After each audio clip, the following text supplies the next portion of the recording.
ఒక ప్రశ్న అడుగుతున్నా, మీరు ఉదయం కార్ స్టార్ట్ చేసిన తర్వాత 5 నిమిషాలు ఐడీలో వదిలేస్తారా? ఇంజిన్ వేడి కావాలి కదా అని అనుకుంటున్నారా? అలా అయితే ఈ వీడియో పూర్తిగా చూడండి.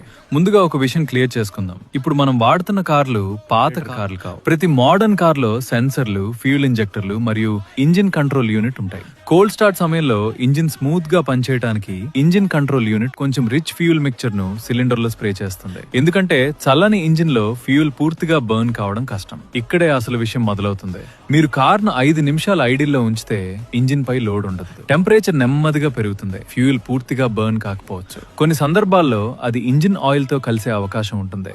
దాన్నే ఫ్యూయల్ డైల్యూషన్ అంటారు. అలా జరిగితే ఏమవుతుంది?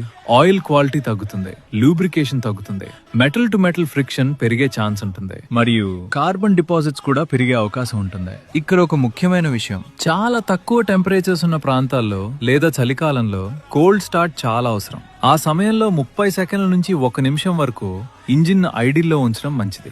ఆయిల్ సరిగ్గా సర్క్యులేట్ అవడానికి, ఇంజిన్ స్టేబుల్ అవడానికి అది సహాయపడుతుంది. కానీ సాధారణ వాతావరణంలో 5 నిమిషాలు ఐడిల్లో ఉంచడం అవసరం లేదు. ఎందుకంటే ఎక్కువసేపు ఐడిల్లో ఉంచితే ఇంజిన్ పై లోడ్ ఉండదు, టెంపరేచర్ నెమ్మదిగా పెరుగుతుంది. అయితే సరైన పద్ధతి ఏమిటి? కార్ స్టార్ట్ చేసిన తర్వాత 20 నుంచి 30 సెకండ్లు వేచి ఉండండి. ఆ తర్వాత స్లోగా డ్రైవ్ స్టార్ట్ చేయండి. హై ఆర్పిఎంలు వెంటనే ఇవ్వకండి. డ్రైవ్ చేస్తేనే ఇంజిన్ ఫాస్ట్ గా నార్మల్ టెంపరేచర్ కి చేరుతుంది. ఇప్పుడు మీరు చెప్పండి, మీరింకా 5 నిమిషాలు ఐడిల్లో వదిలేస్తారా, లేక ఈ రోజు నుంచి మీ హ్యాబిట్ మార్చుకుంటారా? కింద కామెంట్ లో చెప్పండి. మీరు ఎంతసేపు ఐడిల్లో ఉంచుతారు? మరియు మీ ఫ్రెండ్ కూడా ఇదే తప్పు చేస్తుంటే ఈ వీడియోను వెంటనే వారికి షేర్ చేయండి. ఎందుకంటే స్మార్ట్ డ్రైవర్ అంటే కార్ ను అర్థం చేసుకుని చూసుకునేవాడు. మళ్ళీ కలుద్దాం ఇంకా ఒక ఆసక్తికరమైన ఆటో ఫ్యాక్ట్ తో.